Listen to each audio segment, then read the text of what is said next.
Bom dia a todos. Estamos começando mais um Conversando com Quem Faz a Diferença, número 162, especialmente para vocês, falando sobre um tema de extrema importância: meio ambiente, mudanças climáticas, ESG, nosso planeta.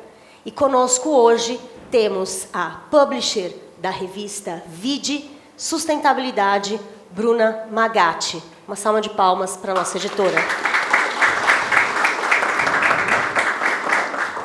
Ele, que é secretário de Alterações Climáticas da Prefeitura de São Paulo, senhor José Renato Nalini. Muito obrigada, senhor Nalini, por estar conosco aqui hoje. Secretária de Meio Ambiente e Infraestrutura do Estado de São Paulo, pela primeira vez conosco. Muito obrigada, senhora Natália Rezende. Obrigada, senhora Natália.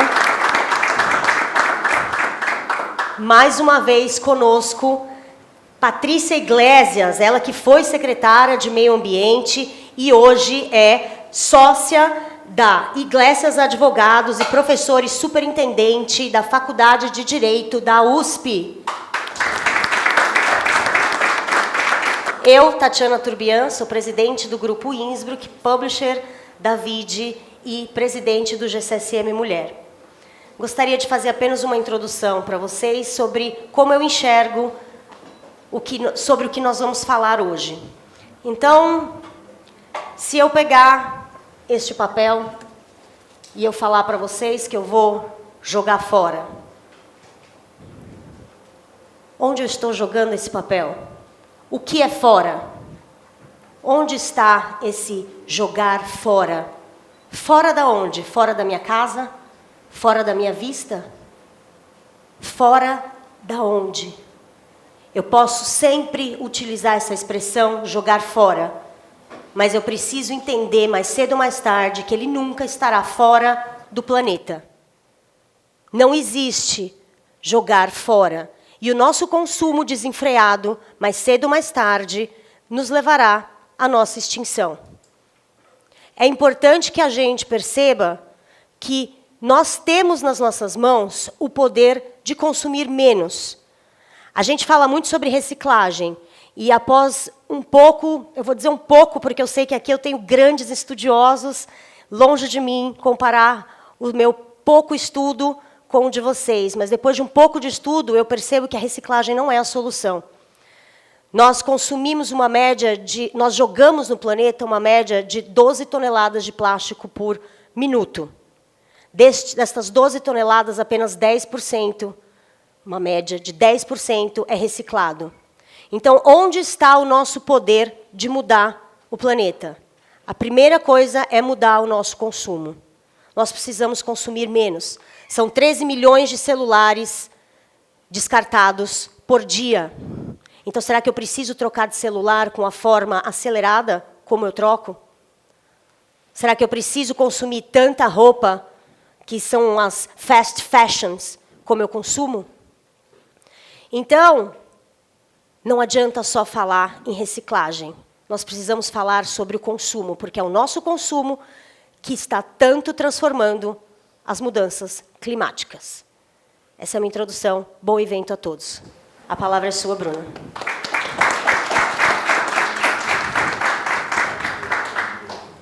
Bom dia a todos. É um prazer que vocês estejam aqui com a gente hoje. É o primeiro Conversando com Quem Faz a Diferença de 2025 e tinha que ser Vide, né? Porque é o assunto que é indispensável nesse momento, meio ambiente, mudanças climáticas. 2025 é um ano que promete nesse setor. Nós vamos ter muitos desafios aí para enfrentar.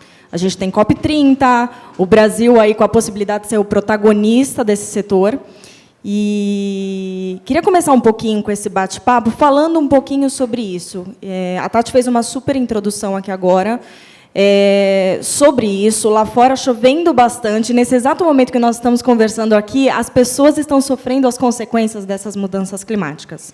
Então, eu queria que vocês, que brilhantemente trabalham nesse setor e melhor do que ninguém podem falar aqui para a gente, eu queria uma pinceladinha sobre essas mudanças climáticas e sobre o panorama de 2025. Quais são os desafios, quais são as expectativas nesse momento, o que nós podemos esperar e realmente qual a visão sobre o que está acontecendo no momento, sobre esse assunto que já passou da hora da gente falar, né? E agir.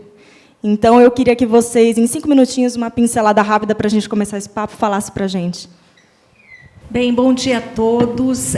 Bom dia, secretária Natália, secretário Naline, Bruna e Tatiana. Eu gostaria de agradecer pelo convite da VID. A VID tem sido uma revista diferenciada, tem trazido todas essas pautas que são tão caras a todos nós. O nosso contexto é muito claro, né? Nós estamos vendo no nosso dia a dia, nas grandes cidades, nas pequenas cidades, a questão da incidência de eventos extremos. E alguns dados nos colocam isso também mais, vamos dizer, de frente, como o ano de 2024, que foi o ano mais quente da história, né? Então, em dados claros que vêm dos próprios observatórios da ONU. Com isso, nós tivemos um período que, pela primeira vez, ultrapassou o 1,5 grau que nós queremos evitar do ponto de vista do Acordo de Paris. Então, ultrapassamos aquilo que foi o período de 1850 a mais de 1900, ultrapassando esse 1,5 grau. Isso tem consequências para a nossa qualidade de vida e tem consequências para o meio ambiente em si. Então, se nós formos lembrar do ano de 2024, eu acho que vale mencionar a questão das chuvas e das enchentes que ocorreram no Rio Grande do Sul, as queimadas também na região amazônica, e quando nós fechamos o ano de 2024, nós passamos ao início de 2025 com os incêndios na Califórnia, mostrando que os efeitos das mudanças climáticas não estão somente sobre países que têm uma maior vulnerabilidade, mas também países considerados de primeiro mundo, como é o caso dos Estados Unidos. Ou seja, nós deixamos passar muito tempo sem tomar as atitudes necessárias. Quer dizer que nós não vamos cumprir aquilo que ficou combinado, por exemplo, nos Objetivos de Desenvolvimento Sustentável e da Agenda 2030? Não, mas as nossas ações precisam ser mais rápidas. Então, esse contexto atual nos leva à necessidade de uma atuação concreta. Não é demais lembrar que, na COP28, nós tivemos em Dubai um acordo para a transição energética. Foi a primeira vez, depois de 30 anos, os países se reunindo, que houve um reconhecimento de que é preciso eliminar os combustíveis fósseis. Agora, isso aconteceu no final do ano retrasado, 2023. Quais são as ações concretas? Nós ainda não temos essas ações tão claras. Na COP29, em Baku, tivemos um resultado pífio em termos de financiamento para que os países em desenvolvimento possam fazer as mudanças. Então, quando você pergunta, Bruna, sobre qual é essa agenda de 2025, o que nós vamos fazer em 2025, eu acho que o primeiro ponto é reconhecer que nós temos que trabalhar por uma segurança climática.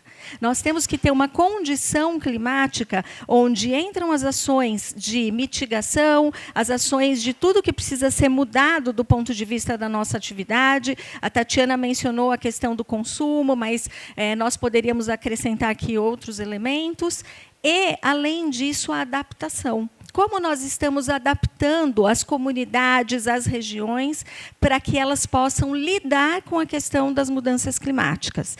E, juntando esses fatores, nos levam também ao desafio do Brasil, anfitrião da COP30, e que, de fato, deve impulsionar algumas políticas. Então, para eu ficar dentro dos meus 5 minutos, eu só colocaria que um dos grandes desafios do nosso país é valorizar um aspecto, que é o aspecto das soluções baseadas na natureza. Esse é o grande foco para o Brasil, porque nós temos essa pauta de como tratar questões de bioeconomia, como melhorar as condições das nossas comunidades, o empreendedorismo nessas comunidades, enfim, fatores esses que eu acredito que nós vamos poder explorar aqui durante esse evento. Obrigada.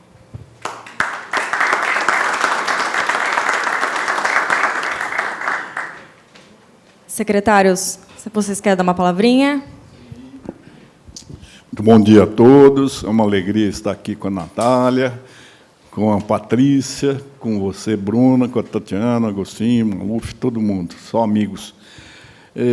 Eu vou me circunscrever à capital, porque, afinal, a Secretaria de Mudanças Climáticas foi, pela primeira vez, criada no Brasil pelo prefeito Ricardo Nunes, e eu aceitei esse desafio, que é imenso, uma verdadeira utopia, né? Tentar administrar aquilo que hoje já são emergências climáticas. Saudar a Ângela Gandra, que minha querida amiga. São Paulo é uma insensatez, não é? Por quê?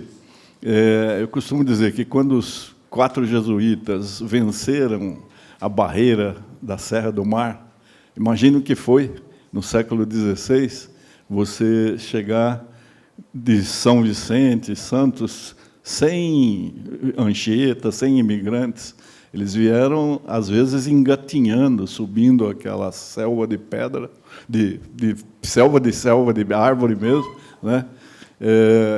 E, chegando aqui nesse Planalto, eles se maravilharam, né? Havia mesmo uma noção, uma concepção de que o Brasil seria o paraíso terrestre, né? De tanto colorido, de tanta biodiversidade, de tanta água, de tanta vegetação exuberante. E assim era São Paulo, com Tietê serpenteando nas suas várzeas, né? Muitas aves coloridas.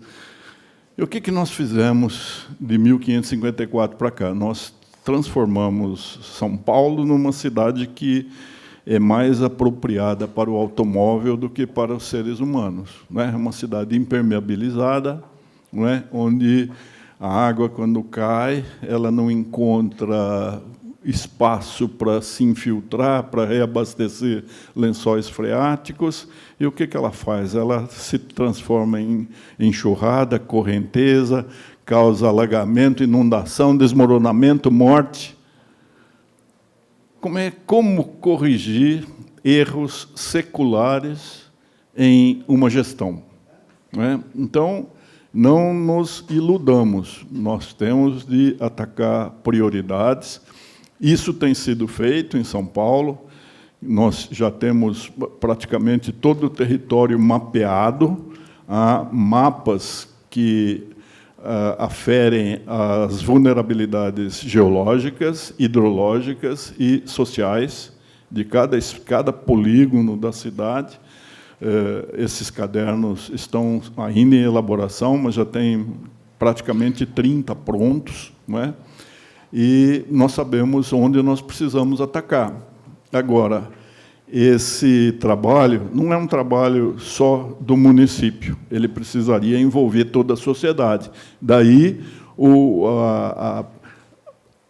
a necessidade de encontros como esse, que despertem a sociedade civil, mas, principalmente, aquele empresariado que sabe que São Paulo é o lugar onde eles podem faturar, conseguir legitimamente o lucro, que é uma coisa lícita, não é?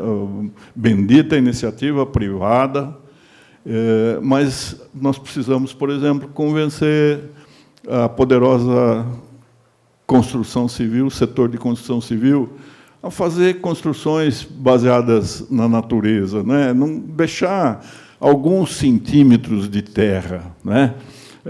Porque, se a água não tiver onde se infiltrar, ela vai causar aquilo que é um fenômeno físico, não é nada extraordinário, não é? Então, a prefeitura tem feito a sua parte. Nesses últimos 4 anos, foram mais de 8 bilhões em macrodrenagem, microdrenagem, jardins de chuva, que hoje nós vamos chegar a 500.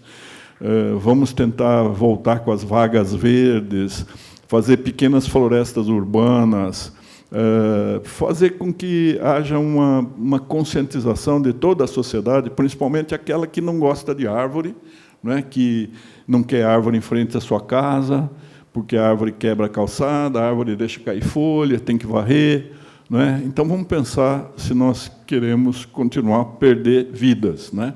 As árvores, além de tudo, vão ajudar a amenizar o calor, que o calor mata mais do que as ondas de frio, né? O professor Paulo Saldiva tem um estudo muito bom a respeito. Então, o calor não vai aparecer lá como causa mortes no assento de óbito, mas ele foi o gatilho que deflagrou o AVC, as cardiopatias, os infartos, etc. Então, eu continuo falando, mas agora acho que vamos ouvir a Natália.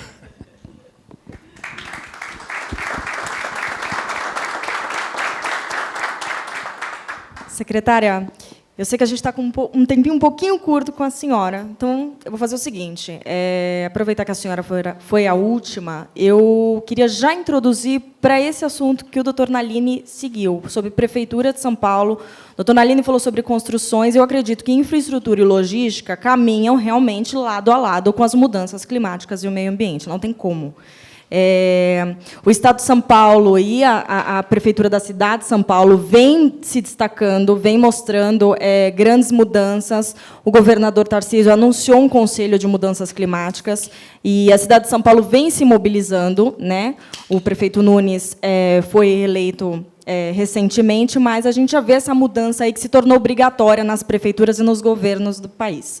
E aí eu queria que a senhora falasse um pouquinho sobre isso, realmente, como a infraestrutura e a logística caminham nesse momento, como fazer com que uma cidade funcione, como conciliar esses dois setores, né, que não deve ser fácil. Eu queria ouvir da senhora um pouquinho. Obrigada, ganhei um pouquinho mais de tempo por falar por último. Gente, bom dia, para mim é uma honra estar aqui. Muito obrigada pelo convite, Tati, Bruna, e, sobretudo, com pessoas que a gente admira tanto, que tem uma trajetória que só nos estimula a ser cada dia melhor, né? Naline, Patrícia, obrigada pelo convite mesmo.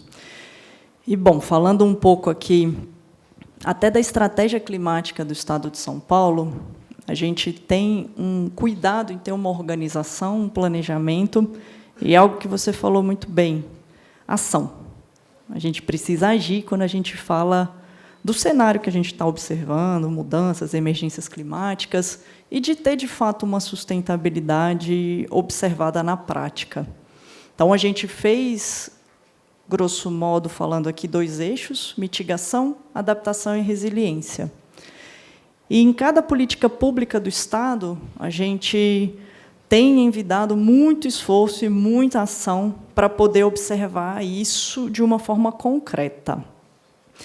E aí, quando a gente olha, por exemplo, a parte de mitigação, a gente tem um perfil de emissão diferente do Brasil. A gente tem um perfil mais focado em transportes, e aí entra bem essa lógica aqui de infraestrutura, de logística que a gente estava comentando, sem esquecer também dos outros eixos que a gente colocou no nosso plano de ação climática, de indústria, resíduos, uso do solo, finanças verdes, de forma transversal, educação e conscientização, que foi algo que a Tati colocou muito bem, chamando a sociedade para esse debate. Isso é extremamente necessário.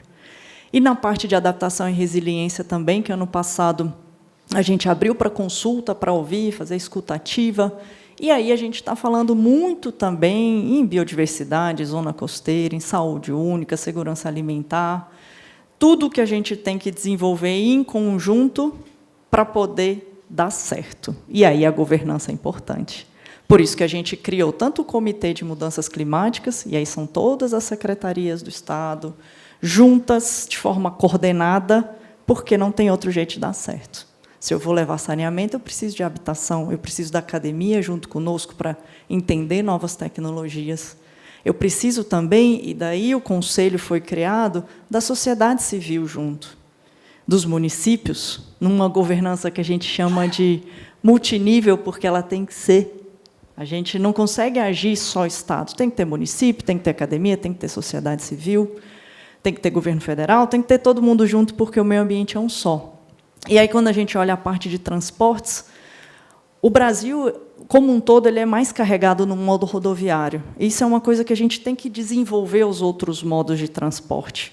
No Brasil, se a gente olhar o modo ferroviário, o modo de transporte, a gente tem 29 mil quilômetros, 9 mil ociosos, a inoperantes. Se a gente comparar com países continentais, Estados Unidos chega a 200 mil, a Austrália 38, a Rússia 89. Então, a gente tem, sim, que desenvolver esse modo. E aí, como é que a gente faz isso dentro da nossa competência? A gente lançou São Paulo nos trilhos, está aí com 1.000 quilômetros, mais ou menos, para serem desenvolvidos em trem intercidades, em metrô, enfim, para a gente melhorar esse que é o segundo modo mais sustentável. E tem o primeiro que o Brasil tem que olhar melhor também, que é o aquaviário. A gente tem um grande gargalo e alguns outros ali de uma forma em paralelo, que a gente tem atacado, que é o derrocamento lá em Nova Vaiandava, a jusante, ali no final da usina, que a gente tem 16 quilômetros, que a gente está fazendo uma explosão subaquática de 3,5 metros para ter a perenização de hidrovia, inclusive em época de estiagem. Então, a gente está falando aqui de 22 meses que a gente ficou sem passar comboios lá em 2014, 2015, em 2019, 7 meses. E isso são 2 milhões de toneladas por ano que a gente consegue carregar de areia, farelo de soja, que representam um comboio duplo, 173 caminhões, o que significa 20 milhões de toneladas de carbono que a gente consegue retirar, sequestrar. E isso é sustentabilidade, isso é mitigação. A gente começou a obra lá em 2023, 293 milhões, vamos acabar ano que vem, e aí a gente consegue, sim, ter essa perenização da hidrovia, que é o modo mais sustentável de transporte. Junto com essas iniciativas de estímulo ao modo de transporte sobre trilhos, as nossas travessias litorâneas, que a gente lançou a consulta da parceria público-privada, com a obrigatoriedade de, nas travessias principais, você ter a substituição de toda a frota por frota elétrica durante os próximos 6 anos. E tudo, de novo, que a gente vem fazendo, a gente tem olhado. Aí eu posso ficar até amanhã aqui falando, não quero tomar tanto tempo, mas só para colocar algumas outras iniciativas, daí a gente discute melhor. Energia, foi falado aqui. A gente aprovou, ano passado, o primeiro Plano Subnacional de Energia do Brasil, dentro de uma governança também de política, do nosso Conselho de Política Energética, olhando todas as rotas. Hidrogênio, não só o verde, mas o de baixo carbono, porque a gente tem uma potencialidade não só na eletrólise. A parte de biometano, que o Estado de São Paulo, por ter o setor sucroenergético, também tem uma potencialidade gigantesca. Só para vocês terem ideia, a gente produzia 30 mil metros cúbicos dia, hoje a gente já produz 100 e tem uma potencialidade de chegar a 6,5 milhões de metros cúbicos dia, pelo estudo que a gente fez com a Fiesp, o que representa 50% do que a nossa indústria precisa. Isso é muito significante para ver o quê? Da onde a gente tira a oferta. Então, a gente tem o setor sucroenergético, que a gente vem trabalhando muito, e aí eu queria deixar aqui um agradecimento e um parabéns muito especial para a nossa diretora, que está aqui presente, Liv, da CETESB, que tem feito um trabalho maravilhoso. Merece. Dando segurança jurídica, previsibilidade, tudo o que a CETESB já vem fazendo ao longo de muitos anos com a expertise dos nossos quadros e com toda essa previsibilidade, tudo isso que vocês vêm fazendo, seja normativamente, seja com os quadros técnicos, é muito importante. Isso agrega muito investimento para o Estado. E essa parte de biometano também, a CETESB vem trabalhando para dar essa segurança. Então, da onde a gente pode tirar também o biometano? Dos resíduos sólidos. E o que a gente vê, que é interessante, que a Tati falou aqui, não sei o que é dela. A gente tem uma produção aqui no Estado de 40 a 44 mil toneladas dia, só que em 536 municípios eu tenho uma produção de menos de 50, ou seja, eu tenho muitos municípios que produzem pouco e poucos que produzem muito. E aí a gente precisa agregar para dar escala. A gente lançou o Integra Resíduos, a gente está com 328 municípios, 12 consórcios. Já qualificamos esses consórcios no nosso programa de parcerias de investimento, para a gente conseguir fazer concessões, parcerias público-privadas, olhando da triagem para frente. E daí eu ataco também a questão do custo logístico, porque hoje eu tenho 199 municípios que percorrem mais de 50 quilômetros para destinar os seus resíduos. E aí a gente consegue falar, independentemente da tecnologia, de gerar energia através do biometano, do biogás, da gente conseguir fazer compostagem, fazer reciclagem, olhar o catador enquanto agente ambiental e ter, de novo, a sustentabilidade no tripé de uma forma concreta. E é o que a gente está desenvolvendo ao longo de 2025. Você perguntou aqui de horizontes. Olhando também numa lógica de saneamento básico. E o saneamento básico é água, esgoto, drenagem e resíduos sólidos. Então, além de toda a lógica que a gente fez na Sabesp, de colocar áreas rurais, informais consolidadas, palafitas, favelas dentro que estavam fora, antecipar de 2033 para 2029, e o que é essa externalidade positiva, né? É a gente olhar o nosso Tietê e entender que, em 2029, a gente vai tirar cerca de 54% da carga orgânica que a gente tem hoje, o que significa 51% a menos de emissões. Eu estou falando em número aqui para a gente concretizar as ações. Isso é importante. E toda vez que a gente investe 69 bilhões até 2029 em saneamento, a gente está falando desses números. E aí, olhando os outros municípios do Estado, porque isso eu estou falando de 371, a gente está desenvolvendo Universaliza para agregar água, esgoto e drenagem. Porque hoje a gente tira 2 piscinas olímpicas por dia do Tietê. 2,6 milhões de metros cúbicos que a gente tirou desde o início. Mais de 6.500 pneus.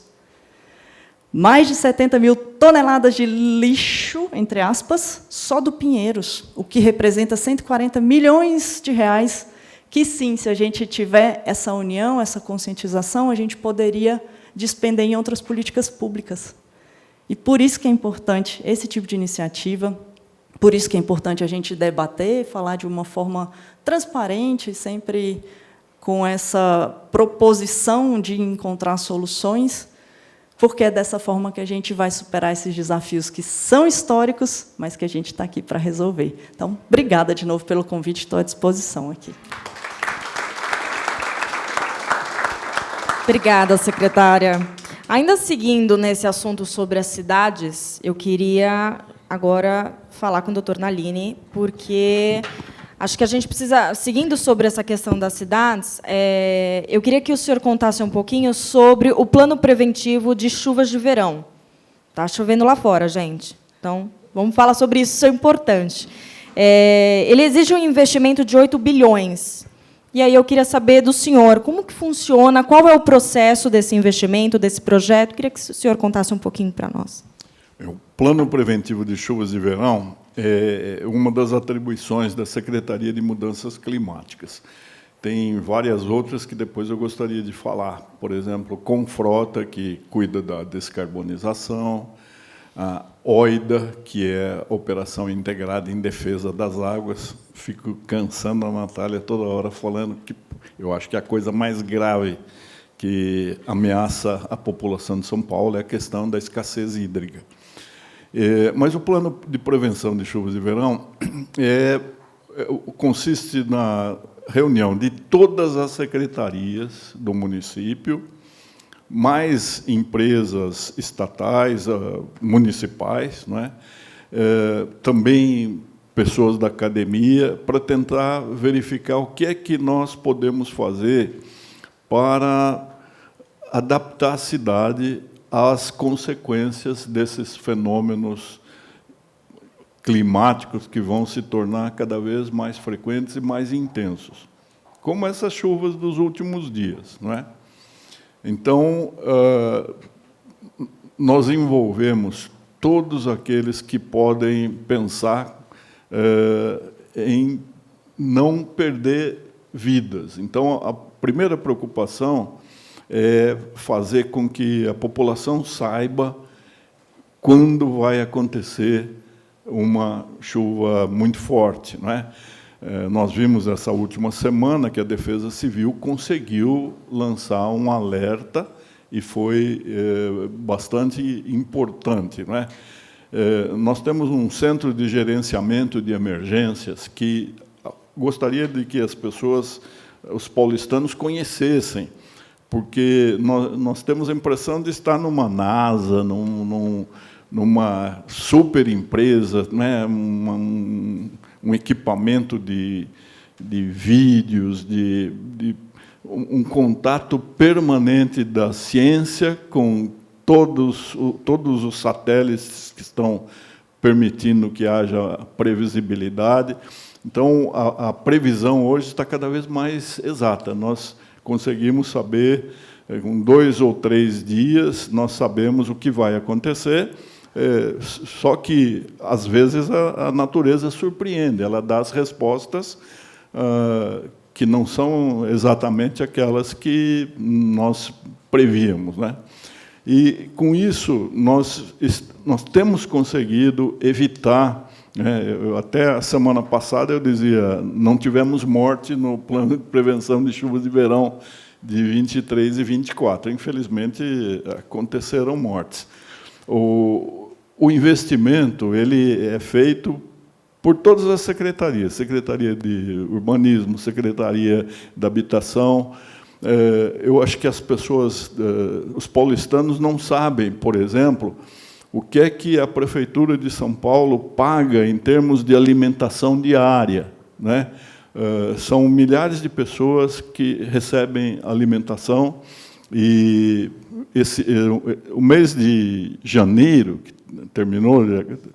terminamos de passar por ele, houve um investimento em 144 milhões em refeições oferecidas para as pessoas mais vulneráveis. E, quando elas ficam desabrigadas, não é, elas são acolhidas. Há muitos projetos em curso sendo executados, né, como aluguel social, recolhimento, casa de reencontro, lares transitórios, né?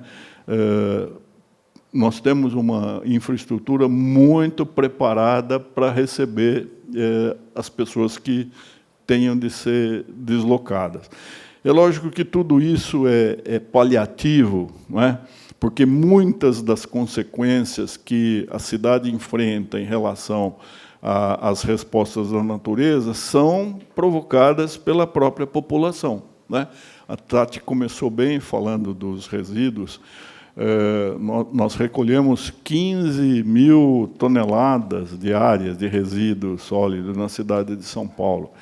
Isso faz com que o povo de São Paulo venha a despender cerca de 80 bilhões com os contratos com as 2 concessionárias que fazem varrição e coleta, né? E a destinação à reciclagem ainda é muito pequena, porque a população não separa, né? Nós temos, na Suíça, são 13 categorias na separação. A França tem 4, a Itália tem 3, não é? Aqui bastaria que nós separássemos o resíduo orgânico, né, e o restante em sacolas separadas. Mas as pessoas não fazem isso, não é? Nós colocamos nos últimos meses, aqueles recipientes para vidro, aqueles amarelos, tiveram de ser recolhidos, porque ali entrava tudo. Entrava comida, entrava pneu, entrava lixo, certo? Embora estivesse bem claro que era vidro, né? No Bom Retiro, por exemplo, são 5 toneladas diárias de resíduos têxteis sintéticos, que não são absorvidos. Demora 500 anos, 1000 anos para ser assimilados, né?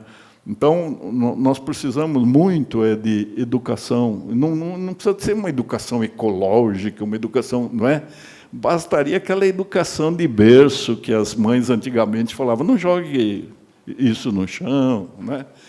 Então, mas o plano de prevenção de chuvas de verão tem funcionado. Até um mês atrás, eu falava e falei muitas vezes, orgulhosamente, não houve mortes em 2023 e 2024. Infelizmente, não é, a ciência, durante décadas, nos advertiu. Nós não prestamos atenção. Hoje, os cientistas mais respeitados, inclusive o Carlos Nobre, que é o presidente da Cátedra Clima e Sustentabilidade do Instituto de Estudos Avançados, ele lamenta ter sido tão discreto, tão tímido, tão conservador, porque as respostas da natureza vêm com muito maior intensidade e continuarão a vir. Não é mais agora perguntar, será que? Não, é quando vai acontecer. Não é? Por isso que a gente tem focado mais a adaptação do que a mitigação, sem deixar de fazer aquilo que é possível. É muito bom ver que o Estado está fazendo isso, né, Natália? Agora, as entidades subnacionais adquiriram um protagonismo imenso nesse ano, não é, diante das opções, das hegemonias aí, que vão deixar a questão climática de lado. Por isso, a responsabilidade do Estado, dos municípios, das entidades subnacionais têm que fazer protagonismo. Mas eu quero depois falar das outras atribuições da Secretaria, que são mais aflitivas do que a questão da PPCV.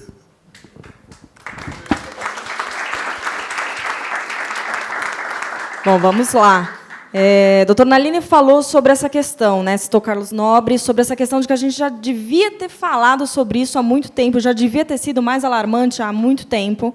E aí eu entro com a doutora Patrícia, porque, quando se fala sobre isso, a gente lembra dos especialistas e dos cientistas, dos acadêmicos, que lá atrás já vinham nos alertando, trazendo pesquisas, trazendo dados. E agora a gente vê, né, o ESG obrigatório nas empresas, a gente vê a Câmara, o Senado falando sobre mercado de carbono. Agora o pessoal começa a se movimentar, ainda que muito lentamente, a gente começa a falar melhor sobre isso. E aí, falando sobre os especialistas e acadêmicos, a doutora Patrícia é uma pessoa que sabe muito bem qual é o grande desafio, né, de alinhar Estado, cidade e meio ambiente, né? Visto que teve aí experiência com CETESB, e não é fácil. E aí eu queria perguntar para a doutora Patrícia o ponto de vista acadêmico mesmo. Então, eu queria ouvir da doutora Patrícia sobre como essas instituições e esses profissionais podem colaborar nesse processo. E eu aproveito para perguntar sobre o USP Proclima, que é uma iniciativa que vem chamando a atenção, o engajamento da instituição para se tornar uma das primeiras com certificação carbono zero, que é uma notícia maravilhosa. Eu acho que, bom, eu começaria dizendo que a nossa conversa hoje ela está no nível governo subnacional, né? Nós temos aqui a secretária de Estado, o secretário do município. E uma coisa interessante é que Ban Ki-moon, quando foi secretário-geral da ONU, já dizia que a agenda da sustentabilidade nós ganhamos ou perdemos no nível local. Então, falar com representantes do município, de um município como São Paulo, né, e do estado de São Paulo, o estado mais industrializado do país, tem um peso muito grande. Muitas vezes nós temos um olhar, e não devemos deixar de ter, sobre o contexto amazônico, mas nós também temos que entender que os nossos biomas vão além, né? Aqui no estado de São Paulo nós vamos ter fortemente a questão da Mata Atlântica, do Cerrado, e, portanto, o governo local tem um papel muito importante. A COP de Paris, só para introduzir, ela teve sucesso no Acordo de Paris, mas porque houve um foco muito grande em governos locais. Pouca gente sabe que 6 meses antes da COP de Paris, nós estávamos com o presidente François Hollande em Lyon discutindo qual o papel dos governos locais. Então, ali houve um esforço muito grande para trazer os governos locais para essa agenda. Por mais que nós possamos estabelecer uma política no nível federal, quem vai, de fato, executar são os estados e os municípios. Dentro dessa lógica, a Universidade de São Paulo, que, como todos sabem, é a única brasileira entre as 100 melhores do mundo e que hoje figura em 5º lugar mundial em sustentabilidade, no ranking de sustentabilidade, tem uma preocupação muito grande com esse tema. Nosso reitor, Carlos Gilberto Carlotti Júnior, desde o início da gestão, colocou a sustentabilidade como um fator preponderante na atuação da Universidade de São Paulo. Então, isso nos levou a uma série de iniciativas, né? A questão da sustentabilidade, por exemplo, é um foco que nós estamos dando na universidade há muitos anos. A primeira vez que eu assumi a área ambiental da USP, em 2016, a USP figurava quase que no número 300 em sustentabilidade. De lá para cá, nós estamos na 5ª posição em nível mundial. Então, tem um fator muito grande de gestão. Uma universidade como a USP, com 100 mil alunos, também é um modelo de cidade, ou modelo para cidades, quando nós juntamos aí todos os campi da universidade. Então, com esse foco, no final de dezembro passado, nós criamos o chamado USP Proclima, que é um centro de estudos em clima e sustentabilidade ligado à reitoria da universidade. Então, não se trata de algo dentro de uma das nossas escolas, mas sim algo que perpassa todas as áreas do conhecimento. E esses temas são fundamentais não só em teoria. Aliás, o USP Proclima surgiu de uma outra iniciativa que eu dirigi antes, que era o USP Sustain, um programa de pós-doc com 33 pesquisadores, em que o próprio reitor da USP falou para eles: olha, gente, eu não quero saber quantos papers vocês vão publicar, eu quero saber quais os problemas reais que nós vamos resolver. E foi assim. Períodos curtos de 1 ano de pesquisa que resultaram em questões muito estratégicas, como, por exemplo, o tratamento dos efluentes e o uso dos efluentes na agricultura, que hoje é um guia da Secretaria da Agricultura, uma secretaria que fez várias parcerias com o programa da USP. Bem, o que é, então, esse USP Proclima? Ele tem áreas de atuação e todas essas voltadas para resolver problemas concretos. Então, a questão da descarbonização, né? Então, nós tivemos recentemente a lei federal que estabelece o mercado regulado de carbono e que traz ali uma série de possibilidades para um país como o Brasil, de fato, avançar nessa agenda. Nós sabemos que grande parte dos nossos clientes, entre aspas, né, virão da Europa, de outros contextos, e vão utilizar, na verdade, áreas que nós temos aqui no Brasil e que foram, de fato, preservadas. Para além disso, nós temos um foco em economia circular, e a gente tem aqui o Atos Comolatti, que é um grande representante dessa visão, né, em torno da questão da economia circular. E vejam, lá a universidade pensando essas soluções. Como nós vamos avançar nesse tema? Ele passa por diminuir consumo? Sim, como foi falado aqui, mas também estruturar melhor o que nós fazemos. Então, a própria transição energética está dentro dessa lógica, que aqui a secretária mencionou a questão do setor sucroenergético. Esse setor teve uma construção no estado de São Paulo que eu não canso de reforçar. Eu estive em várias agendas em diversos países reforçando isso. Por quê?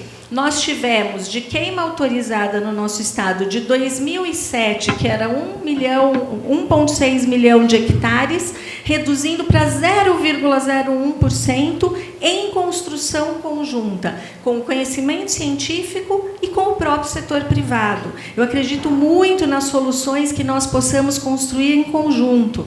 A própria logística reversa no estado de São Paulo saiu de 2019 para 2023 de 1.500 empresas para mais de 6 mil empresas fazendo logística reversa, levando em conta a ideia de que o licenciamento está vinculado à logística reversa.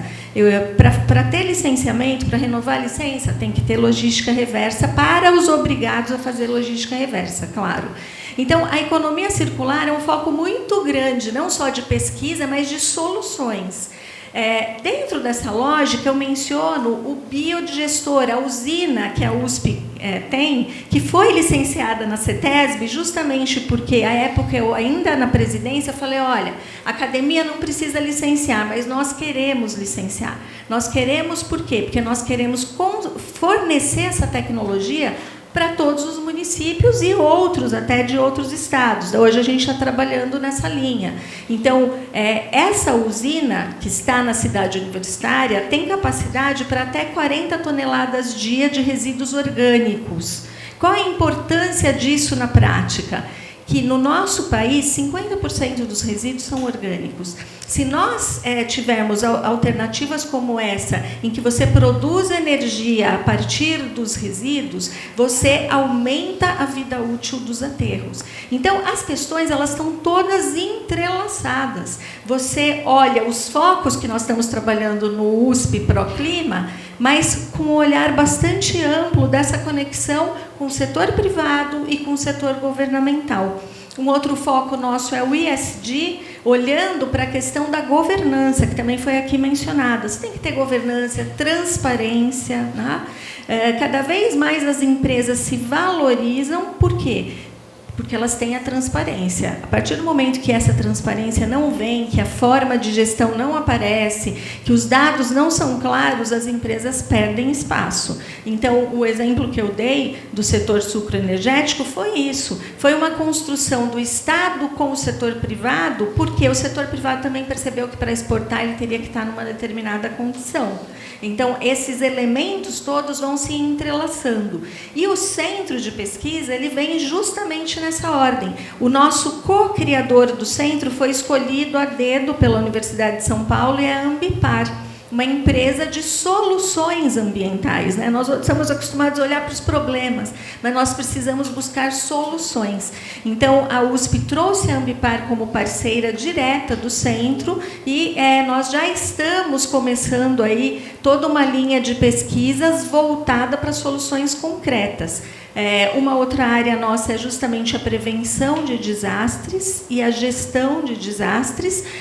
A USP foi pioneira nesse tema. Nós começamos já há bons anos, junto com a Defesa Civil do Estado, um centro que é o CEPID, voltado para a prevenção de desastres. Então, agora, esse tema ele se conecta com as outras áreas que a Universidade de São Paulo está desenvolvendo nesse centro, mas eu reforço muito a todos vocês que o foco não é uma pesquisa do ponto de vista acadêmico-teórico, mas sim uma pesquisa de resultados práticos. E, por isso, também ela tem que ser muito rápida. O nosso foco maior são os pós-docs, porque já tem uma formação maior e também são obrigados a entregar resultados em 1 ano. E aí, para fechar, você mencionou, né, a USP Carbono Neutro.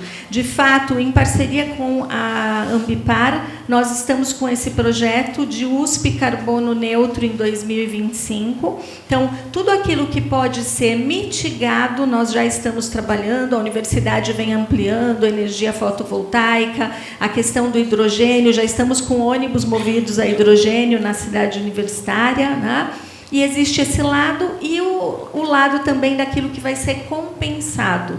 Então, por exemplo, viagens de professores, pesquisadores vão continuar existindo e precisam existir. Então, como resolver isso? Fazendo uma compensação das emissões no que diz respeito a esse aspecto. Então, a gente consegue conectar tudo isso dentro de uma ideia de que esse modelo USP, e vejam como nós começamos o inventário de emissões na USP, com um pós-doc do programa USP Sustain.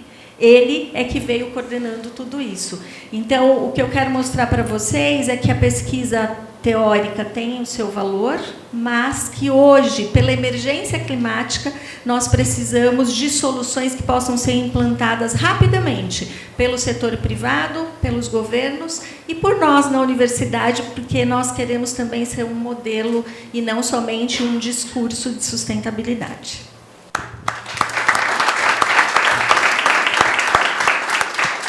Eu queria entrar um pouquinho no assunto sobre COP30. É a COP das COPs, vai ser no Pará, vai ser com a gente. Seremos protagonistas, acredito que seremos. Apesar dos desafios, nós vamos transformar o cenário das COPs, que de 28, 29, a gente espera que seja uma transformação. Queria começar com a secretária Natália. Quais são as expectativas, os desafios, o que nós podemos esperar dos estados e das cidades em relação à COP30? Queria que a senhora falasse um pouquinho. Não, obrigada. Acho que a gente tem todo um portfólio que a gente vem desenvolvendo dentro daquele arcabouço que eu comentei e que a gente quer levar para a COP. A gente quer mostrar, no caso aqui de São Paulo, a pujança que o Estado tem e a responsabilidade ambiental em relação a esse tema de mudanças, emergências climáticas. Além de tudo o que eu falei, eu comentei um pouquinho de transporte, energia, saneamento. A gente colocou no nosso Plano Estadual do Meio Ambiente, que a gente lançou no Dia Mundial do Meio Ambiente, em 2023, com 21 ações, 6 eixos, e um carro-chefe ali dentro de biodiversidade e de restauração. E aí a gente tem metas ambiciosas, e temos que ter. Acho que isso é uma coisa que a gente vai levar para a COP. Até 2026, a gente colocou para colocar em restauração 37,5 mil hectares. E aí a gente tem uma série de iniciativas que o Estado já vem fazendo ao longo de muito tempo, Conexão Mata Atlântica, a plataforma do Nascentes, e que a gente vê uma potencialidade de dar escala. E a escala é importante até para a gente olhar, por exemplo, os pagamentos por serviços ambientais que a gente tem com comunidades tradicionais, com povos originários, um trabalho muito bom que a Fundação Florestal, que é vinculada lá, a gente faz, entendendo a sustentabilidade, a restauração com produção de renda, geração de emprego, renda, e como a gente consegue observar isso mesmo de uma forma agregada. E tem como a gente fazer isso. Isso eu acho que é uma coisa muito interessante da gente mostrar, que é o que a gente quer levar para a COP também. A gente, no final do ano, qualificou no nosso programa de parcerias uma iniciativa que a gente deve acelerar bastante esse ano, que nós já mapeamos, dentro das nossas unidades de conservação, áreas passíveis de restauração, 40 mil hectares. Mais ou menos. A gente lançou essa plataforma na COP do ano passado. Convido todos aqui a entrar lá no site da Fundação Florestal. Ela traz muita informação, que era uma coisa que os investidores falavam para a gente. Poxa, eu preciso de informação, eu preciso de segurança jurídica em relação às áreas. E aí a gente colocou lá distância para rodovias, distância para viveiros, presença ou não de recursos hídricos, todos os atributos que, uma vez que você coloca lá, dependendo do interesse, ele gera as áreas que a gente tem, tudo georreferenciado. Para quê? O que a gente quer fazer agora? A gente está estudando modelos de arcabouço jurídico, concessão, autorizações especiais. A gente tem aí, na parte de infraestrutura, já muito bem desenvolvido esses instrumentos jurídicos que a gente quer trazer agora para a parte de restauração, para a gente conseguir olhar contratos de longo prazo, 30, 40, que o pessoal fala, no mínimo 40 que eu preciso, vinculados à geração de crédito de carbono, crédito de biodiversidade, RED+, enfim. Então, isso tudo a gente deve acelerar esse ano para conseguir dar cada vez mais escala a esses projetos de restauração. E é um ponto que sempre é falado. Financiamento. Então, a gente precisa dar escala aos financiamentos. A gente sabe das dificuldades que o orçamento e que todas as regras orçamentárias financeiras que a gente tem no Estado de forma geral, e que muitas vezes não dá a celeridade que a gente precisa. O que a gente fez ano passado? A gente criou um mecanismo que a gente chamou de FinaClima, de Blend and Finance, para a gente olhar os projetos que a gente tem, todo esse portfólio que eu comentei aqui, e aí o nosso foco primeiro vai ser restauração, e possíveis doadores, quem tem que compensar suas obrigações, e que normalmente tem um pouco de dificuldade para poder encontrar esse outro lado, fazer esse match, que a gente fala, nosso Tinder ambiental. E aí, o que a gente tem estimulado? A gente quer fazer esse encontro, e, para isso, a gente precisa ter governança, a gente precisa ter transparência, ter accountability, e aí a gente fez um conselho de orientação paritário, com a participação do setor produtivo, da academia também, que, só um parênteses, nos ajuda muito. Nosso plano de energia a gente fez com a USP. Centro de iluminação, agora pública, que a gente quer fazer alguns pilotos de Smart Cities aqui no Estado, Unicamp, a Unesp vem nos ajudando muito na parte de centro de triagem, de recuperação de animais em Botucatu, por exemplo. Sem contar a FAPESP, que a gente sempre tem recursos ali para conseguir fazer política pública embasada de estudo. Fechando parênteses aqui, só porque eu acho importante deixar esse registro para a academia também. E aí, a gente lançou, para fazer essa interlocução, um edital de chamamento para a entidade gestora, que aí a entidade gestora que vai ter uma auditoria externa, todo um processo de transparência para prestar conta para a sociedade com uma diretriz pública. Então, a gente tem recursos privados que não passam pelo orçamento, né? A gente quer que o projeto fique pronto com diretrizes públicas.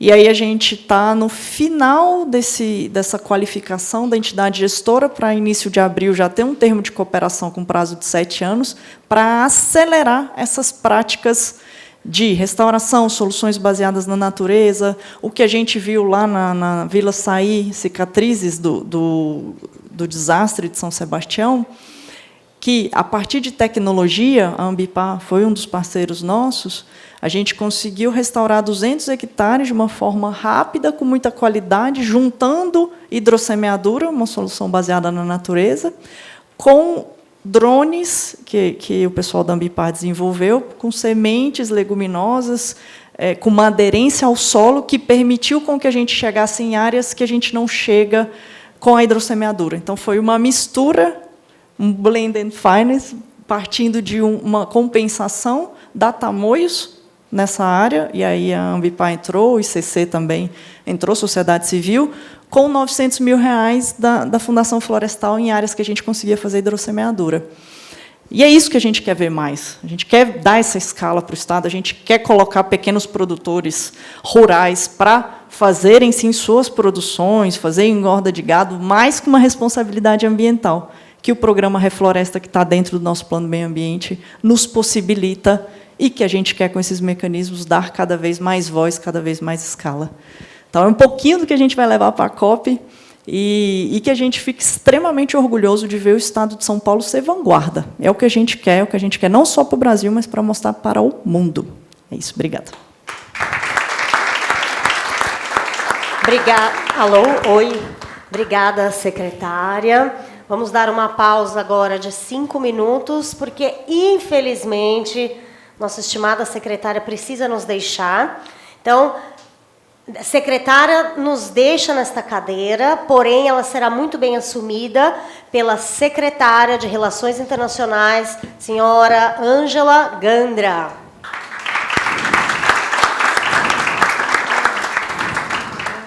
E, neste momento, eu gostaria de convidar o presidente do Conselho Curador do GCSM e o presidente do GCSM para fazer a entrega de um ofício especial de convite para o nosso evento internacional World Company Awards, que está na 9ª edição? 9ª edição, este ano acontecerá na França, para a secretária Natália Rezende, bem como gostaria de convidar também os membros do GCSM, senhor Milton Luiz de Melo Santo e senhor Marcelo Ramos, para fazer uma foto oficial entregando o diploma à secretária de Meio Ambiente, de honra ao mérito pela participação neste Conversando com Quem Faz a Diferença. Vamos lá, seguindo sobre o assunto COP30, nós temos aqui, secretária Ângela, Relações Internacionais. Eu acho que tem tudo a ver, e aproveitando a presença da senhora no nosso papo, seguindo com a questão da COP, eu faço a mesma pergunta que fiz à secretária Natália. As relações internacionais, que são fundamentais na hora da tomada de decisão da COP30, que agora será nossa, visto como foi 28 e 29, não foi muito, as expectativas não foram muito alcançadas. Sim. E agora a gente tem esse desafio. Eu queria que a senhora falasse um pouquinho sobre isso. Bruna, eu vou fazer um preâmbulo. Primeiro, muito obrigada do convite, participar desse super evento. Eu penso que cada evento é sempre conscientização, conscientização para ação. Vocês bem falaram aqui, muito interessante, né, de que muitas vezes a gente fala em alarmes, mas esses alarmes não podem ser apocalípticos, né? Tem que levar uma projeção para a ação, né? E, antes de tudo, também queria cumprimentar o meu querido secretário Naline, parceiro, né, e vou fazer até um preâmbulo em relação ao nosso trabalho internacional, e a Patrícia. Né? Patrícia, estamos juntas, né, assim, há já um tempo. Queria falar também desse papel da academia, né, já discutido aqui, usando uma imagem climática. Para mim, a academia é sempre, né, a universidade é sempre como um topo nevado que, quando degela, rega os vales. Como nós pensamos lá em cima, na academia, também sou professora, né, vai afetar o vale, vai regar. E hoje também, como a Naline falou, é absolutamente importante a educação na sustentabilidade. Né, e é isso, por um lado, vai ajudar a política pública baseada em evidência, mas também vai afetar a educação primária, como a sociedade vai vai reagir, né, em relação a todo esse problema que nós temos que enfrentar juntos, como bem falou a Natália. Eu queria fazer um preâmbulo falando das relações internacionais nesse campo, né? Nós trabalhamos, aqui se falou, né, que de fato, né, a sustentabilidade se resolve na cidade, né? É a cidade que vai fazer a diferença. Eu sou super municipalista e acho que é aí que a gente muda o mundo. Nossa prefeitura, né, tem um olhar muito especial para o clima, por isso tem a Secretaria, né, de Mudanças Climáticas e uma perspectiva internacional de que cidades ajudem cidades. Não? Então, nós temos um programa que chama Twin Cities, né, que nós vamos fazendo parcerias com cidades do mundo inteiro, a partir dos consulados, né, para que essas cidades, que nós intercambiemos programas que deram certo, especialmente hoje voltado para o clima. Então, vou dar um exemplo. São Paulo levou os ônibus elétricos, né? Trouxemos da Rússia o transporte hidroviário. Não? Depois, o Green Cities, né, que é uma perspectiva de São Paulo também, é prêmio no mundo e vai iluminando outras cidades. E, ao mesmo tempo, São Paulo, hoje, tem um programa que é absolutamente necessário para ser levado a outras cidades, é o que a gente quer levar especialmente para a COP também, que bem falou agora a Natália, né, que é toda a parte voltada para a agricultura urbana, que vem agricultura urbana, compostagem, resíduos sólidos, ecoturismo, tudo que nós começamos num polo hoje, que é Parelheiros, e que pode ser um exemplo para o mundo, e que há muito interesse, e que desemboca, no último momento, na segurança alimentar. Porque, de fato, uma perspectiva do nosso prefeito também é um olhar para a pessoa. Toda essa pauta da sustentabilidade hoje, nós não olhamos, nós olhamos com um enfoque antropológico.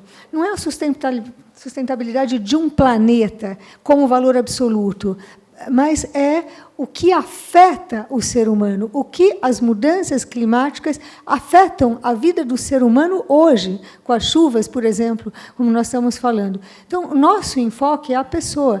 E também toda a sustentabilidade, ela vai afetar a segurança alimentar, de um jeito ou de outro, né? As mudanças climáticas e assim por diante. Então, nós queremos pegar esse modelo completo, né, que começa pela agricultura urbana, que garante, vamos dizer, a segurança alimentar, que oferece para uma região aquela segurança de forma orgânica, depois com a compostagem, com o aproveitamento de resíduos, como uma educação, ainda com o ecoturismo e o empreendedorismo feminino, porque a agricultura familiar pode trazer também, a agricultura urbana, o empreendedorismo feminino, como nós trabalhamos com o governo de São Paulo também, na FAESP, o turismo rural, vamos dizer, que seria semi-rural, no sentido de oferecer os produtos da região, e assim a gente vai pegando em larga escala essa economia circular.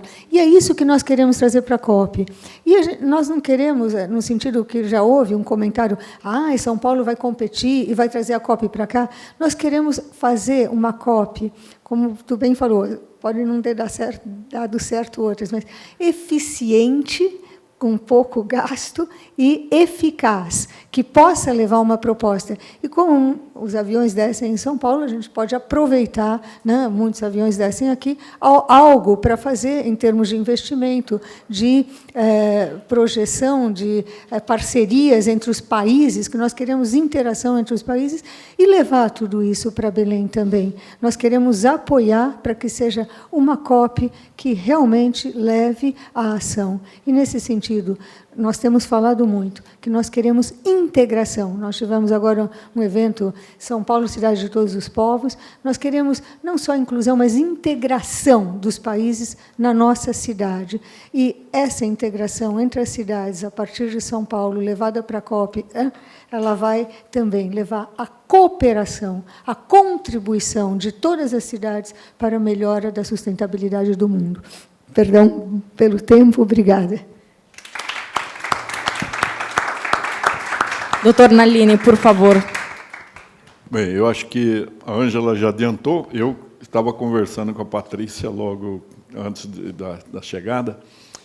Nós já conversamos com o reitor da USP, né, o professor Carlotti, que também quer fazer alguma coisa em São Paulo, pré-COP, né? E muitos outros parceiros, a Patrícia falou, que já tem contactado. Seria muito interessante que nós tenhamos um calendário para mostrar que São Paulo tem o que mostrar, né?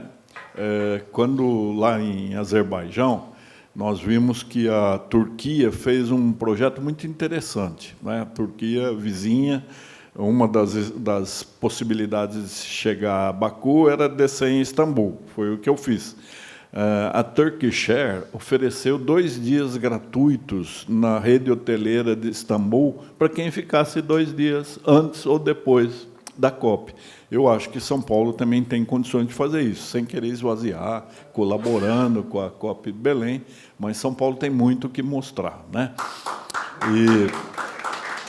Então, a Ângela falou, já ganhamos o prêmio de cidade mais verde, capital mais verde do mundo, uma coisa que o Papa chamou o prefeito Ricardo Nunes quando viu que o Ricardo declarou de utilidade pública para expropriação logo em seguida de 32 áreas verdes, aquelas que foram localizadas, que ainda estão nas mãos de particulares, que poderiam, portanto, ser objeto da explosão imobiliária, né, que contamina São Paulo inteira, tem 5, 6 prédios em cada quarteirão. Então, isso equivale a uma área superior ao território de Paris, né? E, quando o Papa chamou, a prefeita de Paris também estava lá, a Anne Hidalgo, e o prefeito foi muito questionado, como é que o senhor fez? Há dinheiro para isso? Uma coisa que repercutiu no mundo e não repercutiu aqui, né? As pessoas não tomaram conhecimento. E, neste ano de 2025, exatamente para mostrar que São Paulo pode ser cada vez mais verde, vai haver um projeto de plantio acelerado em todos os espaços. Nós estamos até pedindo para a sociedade inteira que lembre onde existiram nesgas de obras públicas que tem um pequeno espaço ali, para a gente aproveitar e fazer, se possível, uma pequena floresta urbana, né? As pocket forests, como é que se chamam aí, floresta de bolso, né? Vagas verdes, jardins de chuva. Nós queremos fazer um grande plantio para São Paulo ficar cada vez mais verde, com esse objetivo de salvar as pessoas, porque quando nós reduzirmos a temperatura, nós teremos menos mortes provocadas pelas altas temperaturas, né?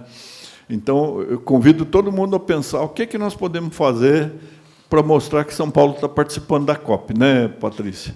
E vamos fazer reuniões para isso, para a gente... Estamos abertos a todas as sugestões. Mas eu queria falar da OIDA, né?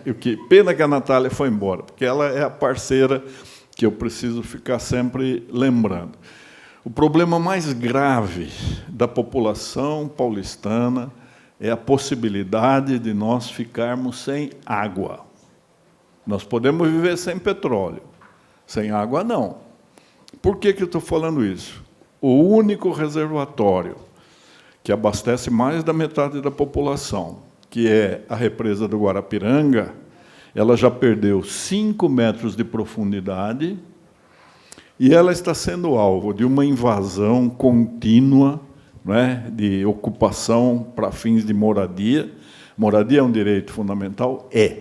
Mas é um direito de segunda dimensão ou segunda geração. Foi colocada na Constituição muito depois da promulgação, em 5 de outubro de 1988, quando já havia lá um artigo 5º que começa assim: vida, liberdade, igualdade, segurança, propriedade.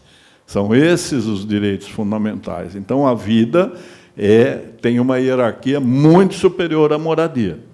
Então, se há um lugar que não pode haver densificação demográfica, é a região dos mananciais. Então, nós somos pródigos em produzir leis. Temos lei de manancial, temos lei né, de proteção da biodiversidade, de proteção da floresta, só que a invasão continua, né? Eu tentei convencer a poderosa empresa da construção civil, Secov, para que adotasse uma parcela do perímetro, sei lá, 200 metros, 100 metros, e cuidar da requalificação daquilo para tentar devolver as condições que a Guarapiranga precisa para continuar a nos dessedentar. Não consegui resultado. Eles preferem fazer grandes prédios com 5 suítes, 8 garagens, né? É isso que está sendo feito.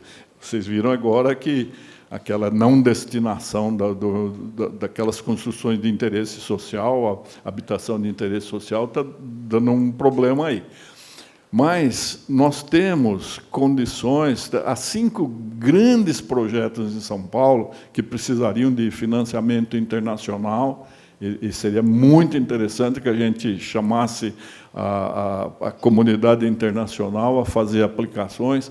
Um deles é a requalificação da Guarapiranga, o outro é a requalificação da Billings, o projeto hidroviário, que é uma maravilha, né, Ângela, se a gente conseguisse implementar, a requalificação do centro, né, e um projeto interessante que é você aplicar os subsídios para aumento de construção, aqueles benefícios, e requalificar Paraisópolis, né?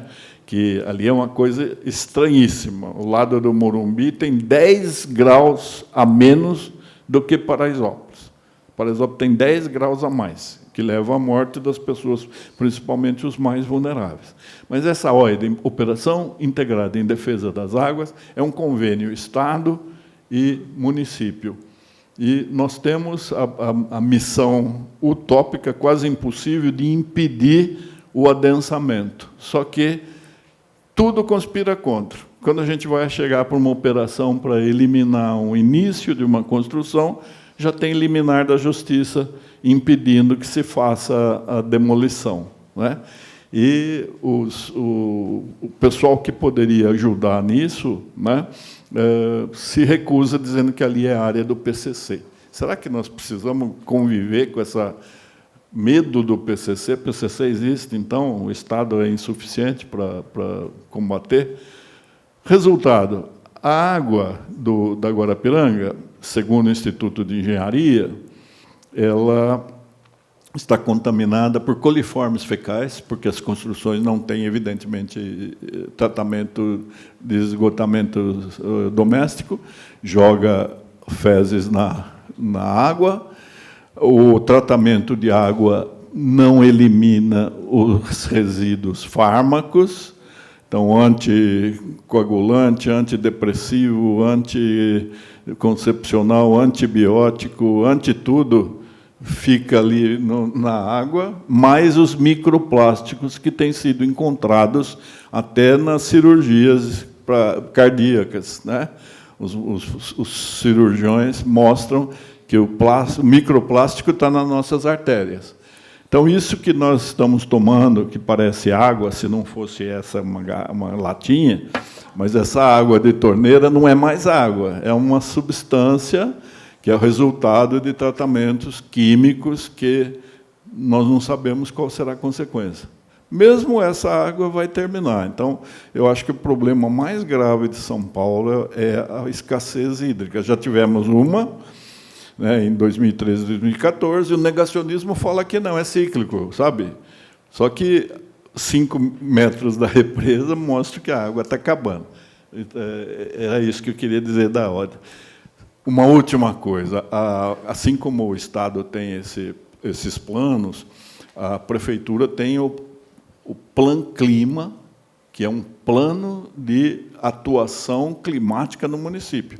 Foi elaborado em 2021, até antes da criação da Secretaria, foi feito pela Secretaria do Verde e Meio Ambiente, já está em fase de revisão, com inúmeras metas, inúmeras estratégias e ações. Seria interessante, entra no site da Seclima e vocês vejam o plano, e quem puder colaborar com sugestões, estamos abertos e solicitando isso. Desculpa me prolongar. Obrigada, doutor Nalini.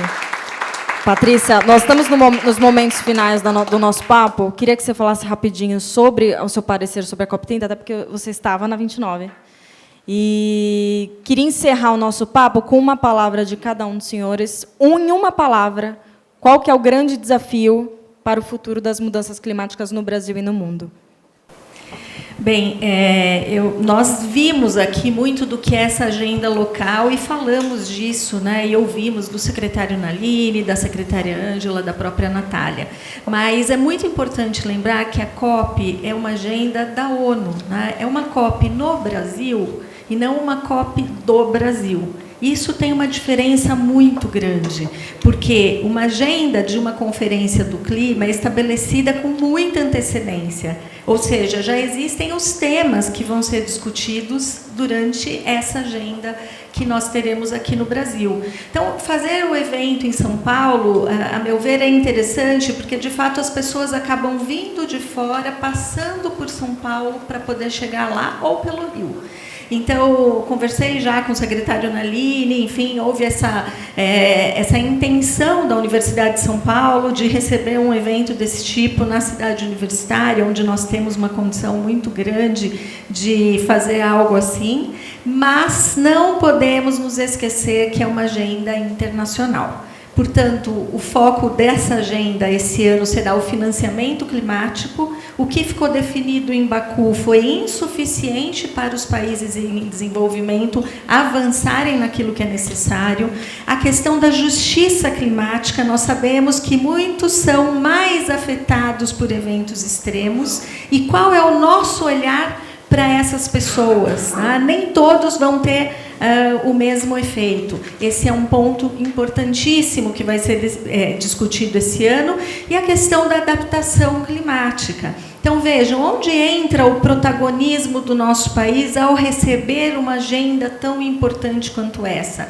O Brasil, de fato, como eu falei no início, tem toda a condição de focar nas soluções baseadas na natureza, na questão de bioeconomia, de desenvolvimento dessas comunidades locais. A agenda da Amazônia, nós sabemos que ali muitas pessoas residem. E como trazer uma realidade econômica mais favorável? Justiça climática, para que as pessoas possam ter uma condição. Tem um efeito grande internacional nesse momento? Sim, com a saída dos Estados Unidos do Acordo de Paris. Pós-eleição de Donald Trump, com a retirada dos Estados Unidos, nós vamos ter um efeito que vai ser sentido nessa COP. E como cobrir, vamos dizer assim, essa saída com outras atuações, seja do nosso país. Vejam que a China tem se colocado aí bastante protagonista em muitos temas. Então, existem questões de geopolítica que estarão dentro dessa agenda que, eu volto a dizer, vai acontecer no Brasil, mas não é do Brasil. Então, nós vamos ter uma limitação, vamos dizer assim, mas temos que exercer a nossa influência. Obrigada, Patrícia. Eu quero encerrar esse papo, e aí a Tati assume uma palavra dos senhores sobre o futuro das mudanças climáticas e os desafios que nós vamos enfrentar em uma palavra. Uma palavra é resiliência. É uma palavra que está na ordem do dia. Né? O que significa? Ação de cada um. Ninguém pode estar excluído de refletir e de agir. Ou seja, por enquanto, nem o Musk pode ir para Marte. O único planeta é este, é a Terra. Né? E não é ela que vai sofrer consequências, não. Ela vai continuar existindo. O que ela vai é prescindir da espécie humana se a gente continuar assim. Secretária.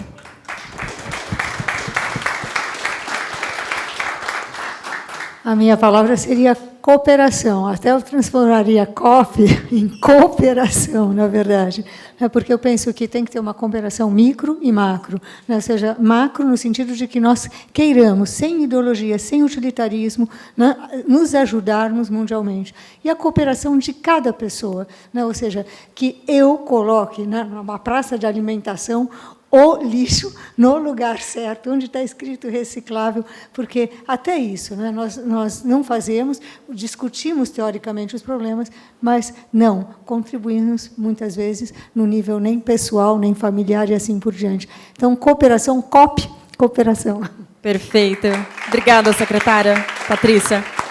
Olha, unindo com o que já foi dito, eu acho que a palavra também é governança. Governança nos diversos níveis e até a nossa própria governança, para que nós possamos atuar, porque os impactos, eles existem. Impacto, não existe viver sem impacto.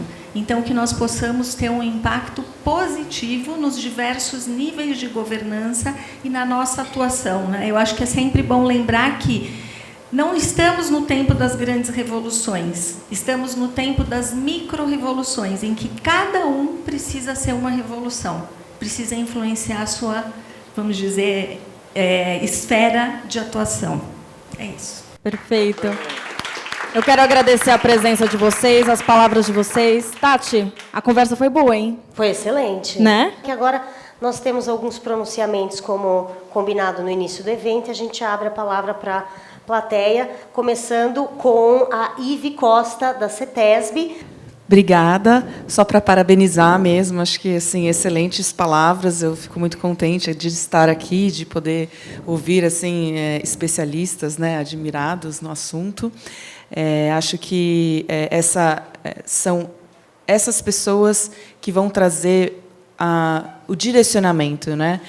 Porque é importante, nesse momento onde a gente tem todas essas questões acontecendo, a gente saber o que, de fato, é efetivo. Quais são as ações reais que estão levando a gente, de fato, à resiliência, à adaptação, à mitigação, né? A gente vê muitas soluções que parecem bonitas, né? Ou que são muito boas para outras realidades, não a do nosso estado ou do nosso município. E é tão importante a gente saber quais são, de fato, os problemas do nosso município, da nossa região, do nosso estado, do nosso país, e quais são as melhores soluções para a nossa realidade. E acho que esse grupo, essas discussões são riquíssimas. Obrigado por esse momento, né? Para a gente conseguir trazer essa visão, né? O que de fato é importante, é prioritário, diante de tantos desafios, o que é prioritário, né? E como podemos, juntos, enfrentar aquilo que é prioritário para a nossa realidade, para enfrentarmos, né? Então, parabéns. Obrigada. Obrigada, Ive. Agora, com a palavra, o doutor Ricardo Sayeg, do Instituto de Capitalismo Humanista. Falei certo, doutor? Bom dia a todos. Fui pego agora de surpresa. Queria retribuir e cumprimentar a todos na pessoa dessa mulher magnífica, que é minha amiga querida Ângela, sem abrir mão de cumprimentar a Patrícia, que é outra amiga queridíssima, professor Naline, professor Calandra, agradecer ao Augustinho por essa oportunidade de me dar a palavra. E o capitalismo humanista, ele resgata, ele foi forjado, ele foi estruturado dentro da Universidade da PUC São Paulo, mas, basicamente, em brevíssimas palavras, ele significa uma conduta decente. A gente pergunta a todos, né, a grande maioria da população: você é capitalista? Sou. Você é decente? É. E ser decente hoje significa uma responsabilidade e um compromisso com o próximo e uma categoria jurídica obrigatória. Isso precisa ser muito resgatado. Já é resgatado pela Justiça do Trabalho, na perspectiva do trabalho decente, mas eu acho que o decente, Patrícia, ele tem que espraiar, ele tem que ir além da relação de emprego e avançar para todas as dimensões, né, para esse multinível que foi dito agora. E ser decente é cuidar da natureza também. Até porque jogar papel na calçada é uma postura indecente. Matar uma árvore, professor Naline, não é decente. Invadir manancial não é decente. Se submeter ao PCC não é decente. Então, eu penso que essa palavra, que é uma palavra antiga, né, como existem alguns nomes antigos também, Não é? Ela tem que ser resgatada, e resgatada com toda a força, porque o decente, ele dá uma postura, professor Nalini, objetiva para aquela educação que a gente recebe de berço.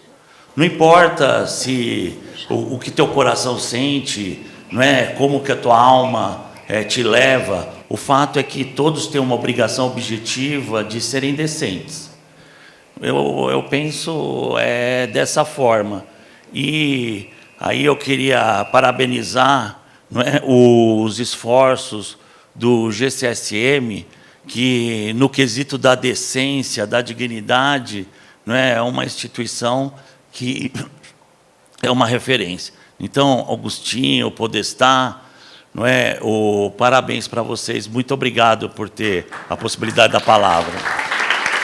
Dr. Milton Luiz de Melo Santos, seu pronunciamento. Obrigado, Tatiana. Bom dia. Querido Agostinho, obrigado aí pelo convite.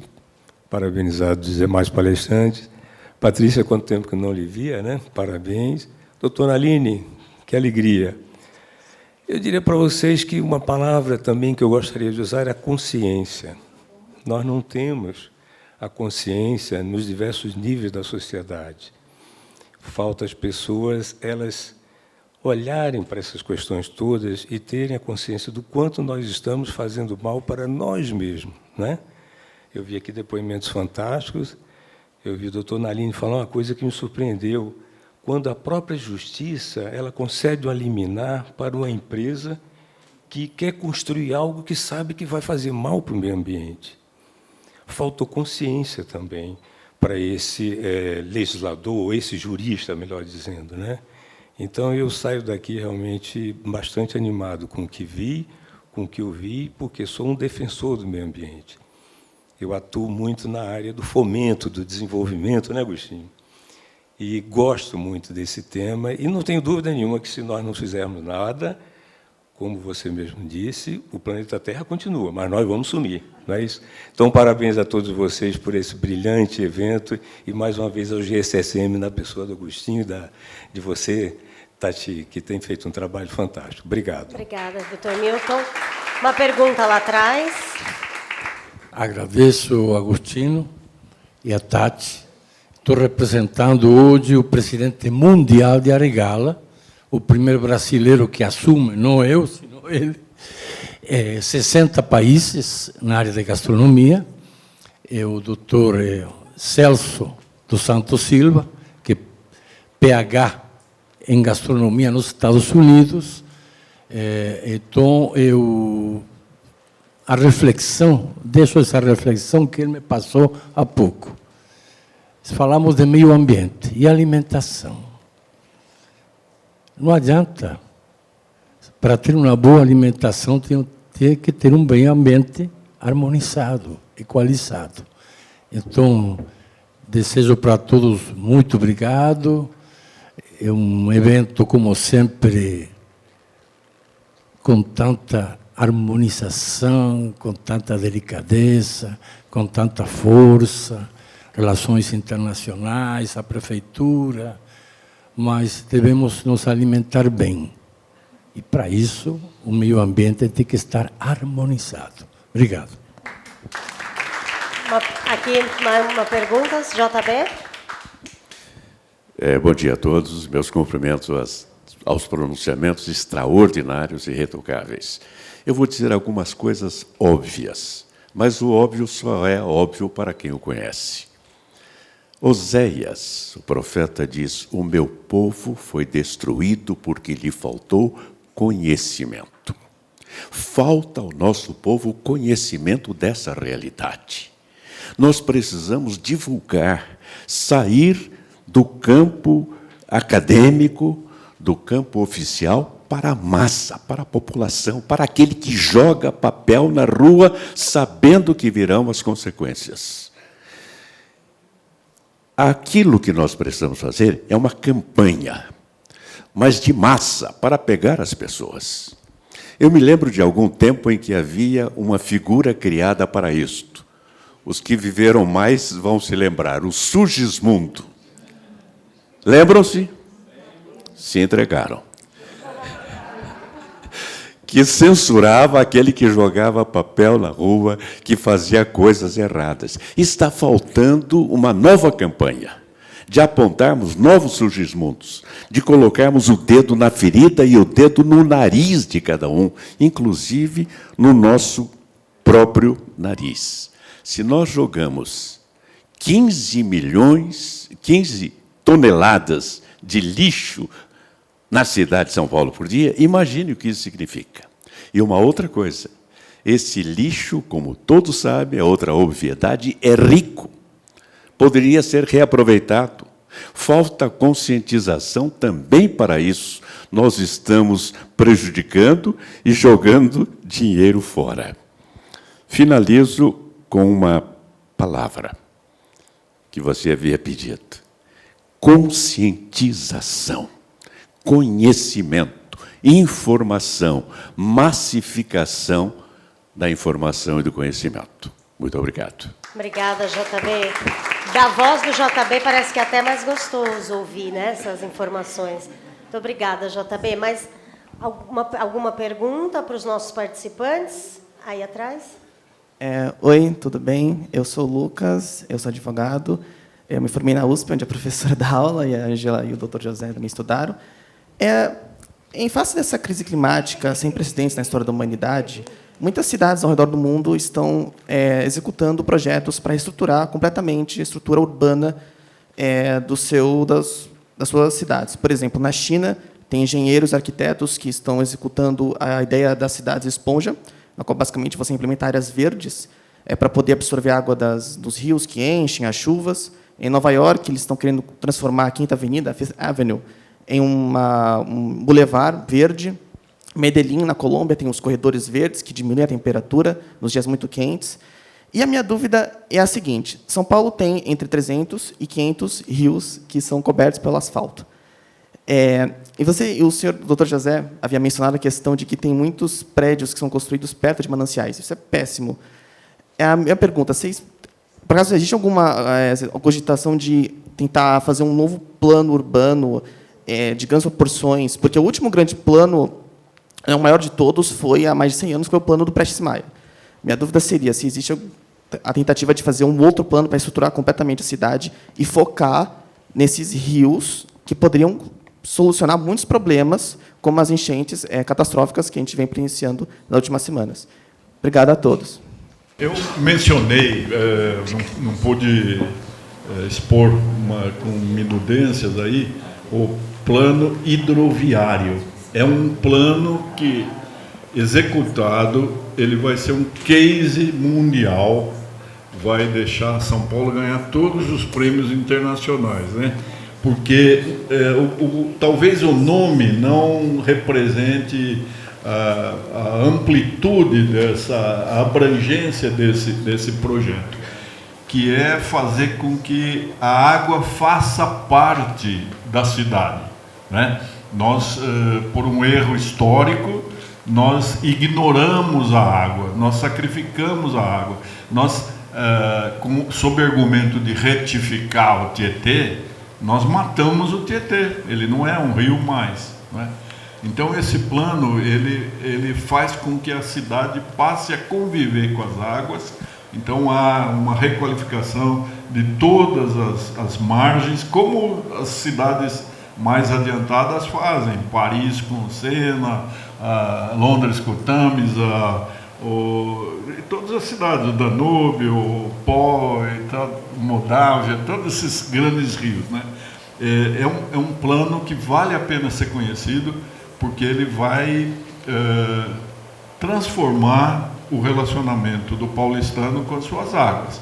Agora, existem muitos projetos prontos de devolver córregos para a cidade, mas nós estamos em busca de patrocínio. Quem quiser patrocinar, tem, por exemplo, um córrego numa praça aqui em Perdizes, que ele está limpo, a água é potável, e ele poderia, inclusive, mostrar como foi feito o seu encanamento. Naquele tempo se encanava, hoje ainda se canaliza córrego, né? Mas foi aquele trabalho em arco de tijolo, como os romanos faziam, Então dá para mostrar como ele está encanado e fazer um espelho d'água na praça. Nessa praça tem uma biblioteca chamada Monteiro Lobato. Seria uma coisa muito bonita. Está se procurando patrocínio, porque eu não sei se vocês sabem, mas o orçamento da cidade de São Paulo, que é a maior cidade do Brasil, é todo condicionado, é todo destinado para despesas obrigatórias, e você não consegue fazer uma coisa como uma campanha de conscientização. Custa nada, custa R$550 mil na SPCine, que é uma empresa que trabalha com os jovens da periferia. Os jovens fazem muitos audiovisuais. Os seus audiovisuais são premiados em Londres, na Nigéria, na França.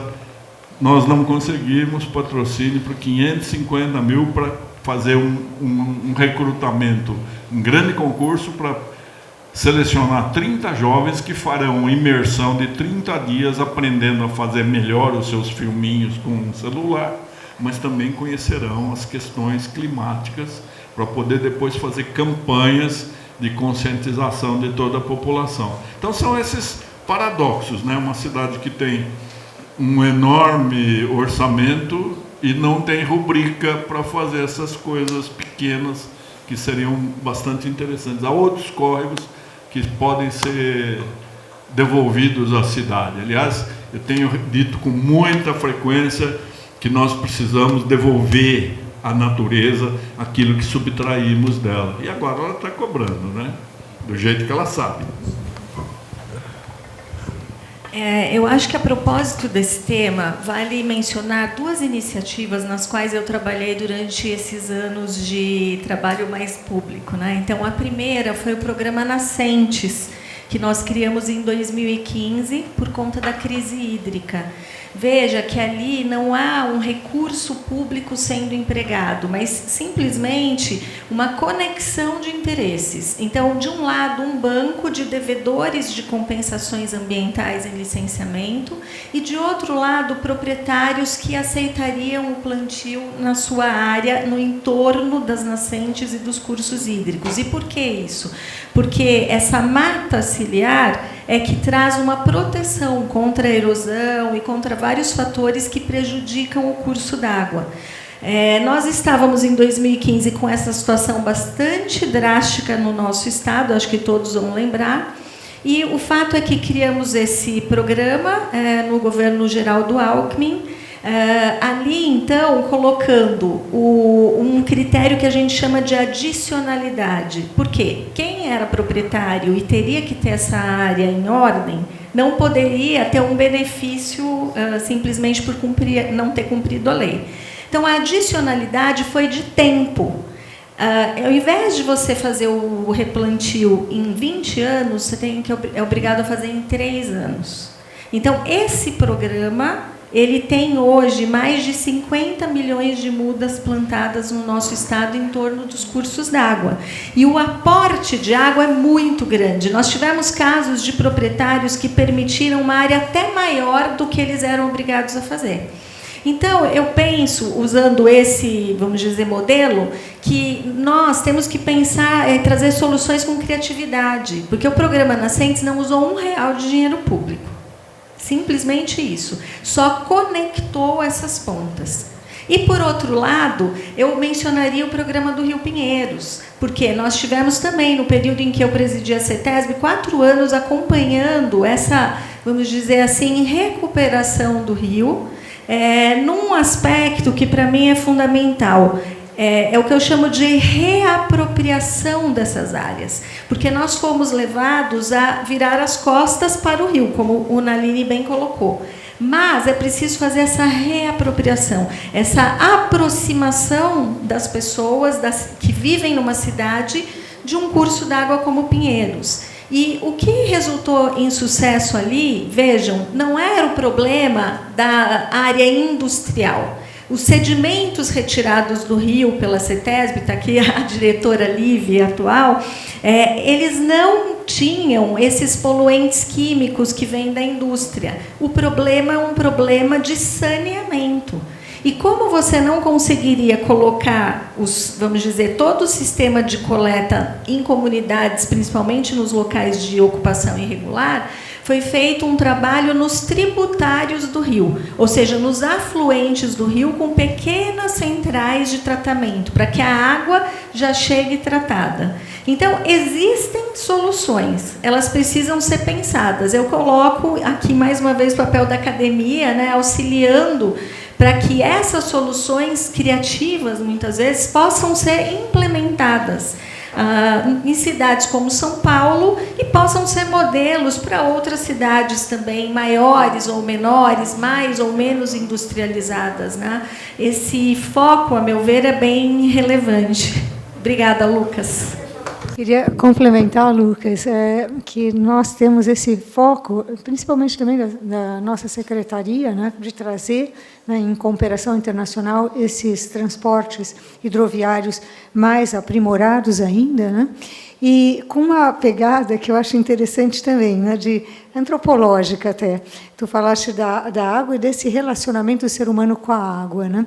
Nosso prefeito, de fato, todos os dias ele pergunta, olha, o que tu vai fazer para a qualidade de vida de cada cidadão, né, de São Paulo.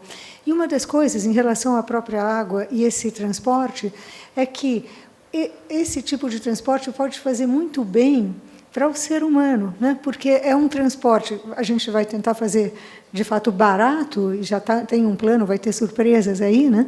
Mas o contato, transitar pela água, né? Estar ali, a gente já vem da água, né? Quando nós somos nascituros. Então, isso pode fazer muito bem também, até para o estresse da população, né? Então, nós queremos renovar esse contato com a água também, né? Para que não seja estressante as voltas para casa, né? E que nós possamos abrir essas condições. E há um plano bem concreto que logo vocês vão ter de surpresa aí. Muito obrigada. Muito bom dia a todos e a todas. Homenagear a Bruna, que pilota esse projeto tão interessante, junto com o Agostinho, e demais palestrantes, Nadine, Ângela, e a professora que sempre nos ensina. Eu queria só defender aquela figura do juiz, porque apontaram o dedo para nós. Então, e eu que fui juiz a vida inteira, caminhando para 80 anos, depois de 40 no Tribunal de Justiça, eu acho que, às vezes, a gente se vê compelido a conceder uma liminar. A liminar não é ferramenta de destruição de coisa nenhuma. O juiz dá uma decisão provisória e a advocacia do município, do Estado, deve recorrer ao tribunal. Mas é que muita gente, hoje em dia, escreve no estilo rococó de antigamente. E hoje a comunicação tem que ser totalmente diferenciada, né? E eu queria só, aqui, com a permissão do Nadine, que foi nosso presidente do tribunal, e eu fui presidente da Associação dos Juízes do Brasil. Então, sempre apontam um dedo para a gente.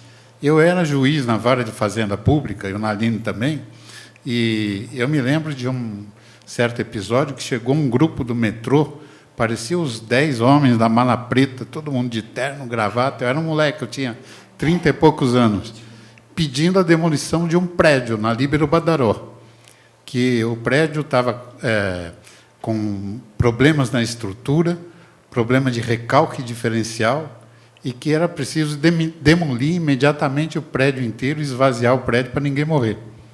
Eu chamei uma equipe do IPT, fui lá, conferi o recalque diferencial, a conta do metrô estava errada, e eu não dei a liminar, e o prédio está lá faz 40 anos. Muito obrigado, era isso que eu queria falar. Alguma réplica dos nossos convidados? Tati, eu preciso, claro, chamado a colação, eu tenho já não há tantos juízes como Calandra e Naline na justiça brasileira. Eu concordo plenamente, viu? Eu lutei durante 30 anos para mudar o sistema de concurso, porque nós fazemos, isso vale para a magistratura, para o Ministério Público, Defensoria Pública, Procuradorias, todas as carreiras jurídicas, né? Uma república que tem mais faculdades de direito do que a soma de todas as outras que existem No restante do mundo, é uma república que não anda bem das pernas. Ou seja, nós recrutamos jovens porque eles memorizam as informações da doutrina, da legislação e da jurisprudência. E, decorando isso, eles se acreditam super poderosos, eles acham que estão acima de Deus. Não é só aqui, né? Os Estados Unidos fala assim: um juiz federal americano só pode ter amizade com outro juiz federal americano, ou então com Deus, quando Deus precisa de conselho. Então, o pedido da defensoria, o pedido de uma associação irregular, que não existe, o juiz, diante do temor de ferir esse direito à moradia, ele concede a liminar. Não é aquele prédio, Calandra, da Livro Badaró. São construções, às vezes, construções caras. Nós temos tido a surpresa de encontrar, à margem da Guarapiranga, jogando esgoto, residências com grandes piscinas, com pier, né? Então, não é só a pobreza, é gente mal intencionada, que sabe que não pode construir lá, que está prejudicando a vida de milhões para garantir o direito à moradia de alguns, né? É isso. Obrigada, doutor Naline. Agora, a nossa última pergunta. Bom, meu nome é Tiago Trentinella, eu estou aqui representando o Recicle, Iniciativa de Aceleração e Reciclagem, e o H2A, Hub Agroambiental, uma startup de aceleração de restauração de vegetação nativa, incubada pelo Imaflora, né? E eu acho que eu trago aqui, no final, uma boa notícia para o secretário Naline. Existem iniciativas, né, privadas de restauração florestal. Eu trabalhei no H2A, recuperamos 500 hectares em uma das iniciativas, e uma outra, que agora é pública, né, que é da Química Amparo, do detergente IP, não fazendo propaganda, mas é a iniciativa que está no ar, né. A gente está restaurando 6 hectares na região de Amparo, com a finalidade de aumentar o volume de água na região. Isso vai ser benéfico não só para a produção industrial da Química Amparo em si, mas para a população em geral. Então, essas iniciativas existem. O Estado de São Paulo, o município de São Paulo, podem fazer uso delas, né? E essa é a boa notícia que eu trago. Muito obrigado. Muito obrigada.